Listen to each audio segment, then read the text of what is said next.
मेरे प्यारे दोस्तों, आप सभी का स्वागत है फिर से एक नए वीडियो पे। तो आज के हम लोग इस वीडियो पे देखने वाले हैं जो आप लोगों का एग्जाम होगा 4 फरवरी को क्लास 10 का। इसके लिए हम लोग 30 VBI ऑब्जेक्टिव क्वेश्चन आंसर देखने वाले हैं जो डायरेक्ट आपके फाइनल एग्जाम में देखने के लिए मिलेगा। तो इसलिए आप लोग इस वीडियो को बिना स्किप करके देखिए और अंत तक देखिए। तो चलो हम लोग वीडियो को स्टार्ट करते हैं। तो मेरे प्यारे दोस्तों, जितना भी हम लोग क्वेश्चन आंसर देखने वाले हैं वो सभी हम लोग किताब से क्वेश्चन आंसर देखने वाले हैं, ठीक है। तो क्वेश्चन नंबर 1 में पूछा गया कि गोपियों की दशा किस फूल की तरह हो गई थी। तो इसका राइट आंसर क्या हो जाएगा मेरे प्यारे दोस्तों, तो ललित जैसा हो गई थी, ठीक है। अब क्वेश्चन नंबर 2 की ओर बढ़ते हैं। तो इसमें पूछा गया है कि यहाँ नंद नंदन किसे कहा जा गया है। यहाँ पर जो नंद नंदन किसे कहा गया है, तो उद्धव को, क्रू को, या सुदामा को, या कृष्ण को। तो इसका जो राइट आंसर होगा मेरे प्यारे दोस्तों वो कृष्ण को कहा गया है, ठीक है। अब क्वेश्चन नंबर 3 की ओर बढ़ते हैं दोस्तों। तो क्वेश्चन नंबर 3 में पूछा गया है कि कवि बादलों को क्या घेरते बता रहा है, मतलब क्या घेरने के लिए बता रहा है। तो पूरा आकाश को, जंगल को, सागर को, पहाड़ को। तो मेरे प्यारे दोस्तों 3 का जो राइट आंसर होगा वो ऑप्शन नंबर ए हो जाएगा, पूरा आकाश को। अब क्वेश्चन नंबर 4 की ओर बढ़ते हैं दोस्तों। तो इसमें पूछा गया कि कैप्टन कौन था। तो इसका जो राइट आंसर आप लोग पता ही होगा, लेकिन फिर बता रहा हूँ कि सैनिक होगा, चश्मा बेचने वाला, मिठाई बेचने वाला, या घूमने वाला। तो कैप्टन जो था वो एक प्रकार का चश्मा बेचने वाला था, ठीक है। उसी को हम लोग कैप्टन कहते थे, ठीक है। आप लोग चैप्टर पढ़े होंगे। अब क्वेश्चन नंबर 5 की ओर बढ़ते हैं दोस्तों। इसमें पूछा गया है कि लेखक ने खीरा खाने से क्यों इनकार कर दिया। जो लेखक जो था वो खीरा खाने से क्यों इनकार कर दिया था दोस्तों, तो आत्मसम्मान की रक्षा के लिए, या खाने की इच्छा नहीं थी, या घमंडी होने के कारण, या भूख नहीं थी। तो मेरे प्यारे दोस्तों 5 का जो राइट आंसर जो होगा वो ऑप्शन नंबर ए हो जाएगी, यानी कि आत्मसम्मान की रक्षा के लिए वो खीरा नहीं खाया, ठीक है, लेखक। अब क्वेश्चन नंबर 6 की ओर बढ़ते हैं दोस्तों। इसमें पूछा गया है कि बिस्मिल्लाह खां क्या बजाते थे। जो बिस्मिल्लाह खान थे जो थे वो क्या बजाते थे, तो वो शहनाई बजाते थे, ठीक है। तो 6 का right answer option number C हो गया, ठीक है। अब क्वेश्चन नंबर 7 की ओर बढ़ते हैं दोस्तों। इसमें पूछा गया है कि लेखक मन्नू भंडारी का बचपन किस शहर में बीता। जो लेखक जो था मन्नू भंडारी, उसका बचपन किस शहर में बीता दोस्तों, तो कानपुर में, या अजमेर में, या जयपुर में, या जैसलमेर में। तो मेरे प्यारे दोस्तों 7 का जो राइट आंसर होगा मेरे प्यारे दोस्तों वो अजमेर हो जाएगा, ठीक है। अब क्वेश्चन नंबर 8 की ओर बढ़ते हैं दोस्तों। इसमें पूछा गया है कि परशुराम के गुरु कौन थे। जो परशुराम जी थे तो उसके गुरु कौन थे, तो शिव थे, ब्रह्मा थे, या विष्णु, या गणेश थे। तो मेरे प्यारे दोस्तों 8 का जो राइट आंसर होगा वो शिव हो जाएगा। क्या हो जाएगा, तो शिव के वो गुरु, उसके गुरु थे, ठीक है, परशुराम के, ठीक है। अब क्वेश्चन नंबर 9 कि कवि नागार्जुन मैथिली में किस नाम से प्रसिद्ध थे। जो कवि नागार्जुन थे वो मैथिली में किस नाम से प्रसिद्ध थे दोस्तों, तो यात्रा, यात्री, बाबा, भक्ति। तो मेरे प्यारे दोस्तों 9 का राइट आंसर जो होगा वो ऑप्शन नंबर बी हो जाएगा, यानी कि यात्री, ठीक है। अब क्वेश्चन नंबर हम लोग 10 की ओर बढ़ते हैं दोस्तों। इसमें पूछा गया है कि घनाछरी का अर्थ क्या है। जो घनाछरी, घनाछरी का अर्थ क्या होता है दोस्तों, छलावा, किरण, मन की प्यास, दिखावा। तो मेरे प्यारे दोस्तों 10 का जो राइट आंसर होगा आप सभी का ऑप्शन नंबर ए हो जाएगा, यानी कि छलावा हो जाएगा, ठीक है। अब क्वेश्चन नंबर 11 की ओर बढ़ते हैं दोस्तों। पूछा गया है कि मुख्य गायिका की आवाज़ कैसी थी। जो मुख्य गायिका जो थी उसकी आवाज़ कैसी थी, तो हल्की फुल्की, लड़की जैसी, या चट्टान जैसे भारी, या पतली। तो इसका जो राइट आंसर होगा मेरे प्यारे दोस्तों 11 का ऑप्शन नंबर सी हो जाएगा, चट्टान जैसे भारी। अब क्वेश्चन नंबर 12 की ओर बढ़ते हैं दोस्तों। तो पूछा गया है कि भोलानाथ के सिर में क्या थे। जो भोलानाथ के सिर में क्या थे, तो उसका जो था वो लंबी लंबी जटाएं थी, या छोटे छोटे बाल, या तेज दर्द, या घुंघराले बाल। तो मेरे प्यारे दोस्तों 12 का राइट आंसर हो जाएगा ऑप्शन नंबर सी हो जाएगा, यानी कि लंबी लंबी जटाएं थी, ठीक है, भोलानाथ के सिर में। अब क्वेश्चन नंबर 13 की ओर बढ़ते हैं दोस्तों। तो इसमें पूछा गया कि कभी कभी बच्चे किसका जुलूस निकालते थे। जो बच्चे थे वो कभी कभी किसका जुलूस निकालते थे, नवाबों का, बारात का, राजा का, साधु का। तो मेरे प्यार दोस्तों 13 का जो राइट आंसर होगा वो ऑप्शन नंबर क्या हो जाएगा, तो बी हो जाएगा, यानी कि 2 नंबर, यानी कि बारात, ठीक है। और क्वेश्चन नंबर 14 की ओर बढ़ते हैं दोस्तों। तो पूछा गया है कि जॉर्ज पंचम की लाट कहाँ स्थित थी। जो जॉर्ज पंचम की जो लाट जो थी वो कहाँ स्थित थी दोस्तों, तो आगरा, कोलकाता, मुंबई, या दिल्ली।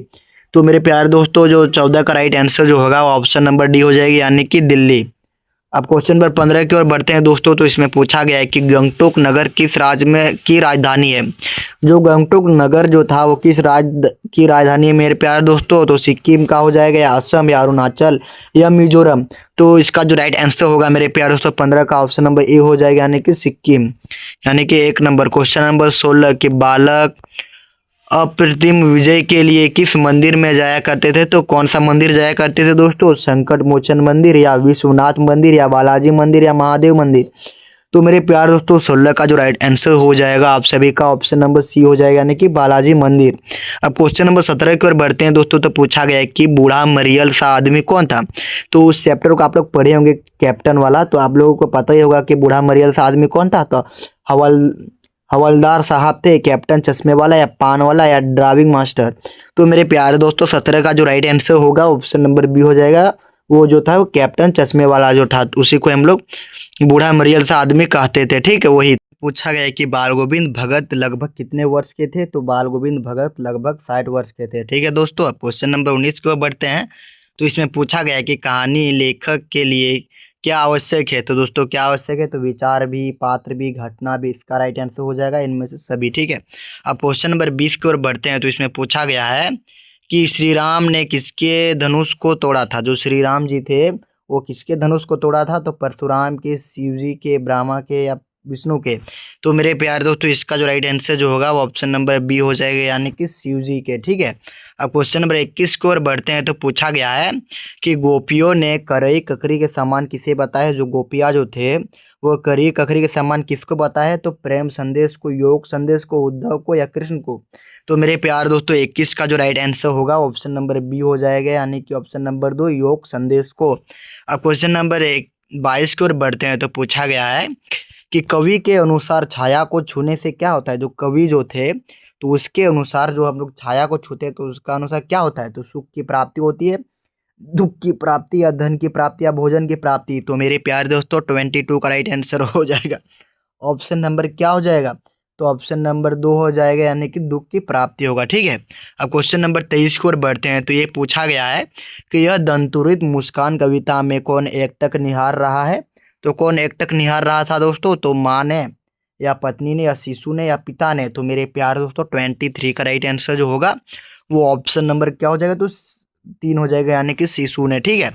अब क्वेश्चन नंबर 24 कि रानी एलिजाबेथ द्वितीय कहाँ की रानी थी। तो कहाँ की रानी थी। हिंदुस्तान की, पाकिस्तान की, नेपाल की, इंग्लैंड की। तो मेरे प्यार दोस्तों 24 का जो राइट आंसर जो होगा वो ऑप्शन नंबर डी हो जाएगा, यानी कि इंग्लैंड की थी, ठीक है। अब क्वेश्चन पर बढ़ते हैं अब 25 नंबर की ओर। तो पूछा गया है कि भोलानाथ का वास्तविक नाम क्या था। जो भोलानाथ जो थे उसका वास्तविक नाम क्या था। तो अमरनाथ, शिवनाथ, आस्केश्वरनाथ, या केदारनाथ। तो मेरे प्यार दोस्तों 25 का जो राइट आंसर जो होगा वो ऑप्शन नंबर क्या हो जाएगा। तो 3 हो जाएगा, यानी कि तास्केश्वरनाथ उसका नाम था, ठीक है। भोलानाथ का वास्तविक नाम, उसका रियल नेम। अब क्वेश्चन नंबर 26 कि बाल गोविंद भगत किस कद के आदमी थे। जो बाल गोविंद भगत जो थे वो किस कद के आदमी थे। नाटे, लंबे, ठीक है, या मंझोले। तो बाल गोविंद भगत जो मंझोले कद के आदमी थे, कौन थे। मंझोले कद के, ठीक है। तो 21 का ऑप्शन नंबर 4 नहीं दोस्तों 26 का ऑप्शन नंबर 4 हो गया, ठीक है। अब क्वेश्चन नंबर 17 है कि बाल गोविंद भगत साहब किसको मानते थे। जो बाल गोविंद भगत साहब जो थे वो किसको मानते थे। तो कबीर को, तुलसी को, या सूरदास को, या रविदास को। तो ये क्वेश्चन आप लोग कमेंट में जरूर बताइए, ठीक है, कि ये किसको मानते थे, ठीक है। ये आप लोगों के लिए मैं होमवर्क दे रहा हूँ, ठीक है। क्वेश्चन नंबर अब 28 को बढ़ते हैं। तो इसमें पूछा गया है कि कड़वा तेल किस तेल को कहा जाता है। जो कड़वा जो तेल है हम लोग उस तेल को क्या कहते हैं। तो उसको क्या, किस तेल को कहते हैं। तो हम लोग करंज तेल को कहते हैं, या तीसी, या नारियल, या सरसों। तो कड़वा तेल हम लोग कहते हैं, सरसों के तेल को हम लोग कड़वा तेल कहते हैं, ठीक है दोस्तों। अब क्वेश्चन नंबर 29 की ओर बढ़ते हैं। तो इसमें पूछा गया है कि माँ की, लेखक की माँ काजल कहाँ लगाती थी। तो नाभि और लीलार में, ठीक है दोस्तों। अब क्वेश्चन नंबर 30 का लास्ट क्वेश्चन पूछा गया है कि लेखक किसकी गोद में सिसकते सिसकते बाहर निकलते थे। तो बाबूजी के गोद में, ठीक है। तो ये दोस्तों आप लोगों को अच्छा लगा और आप लोगों को अगला पार्ट 2 भी चाहिए तो आप लोग कमेंट कीजिए। मैं आपके लिए फिर इसी प्रकार 30 MCQ VVI क्वेश्चन आंसर बनाने का प्रयास करूंगा। जय हिंद, वंदे मातरम।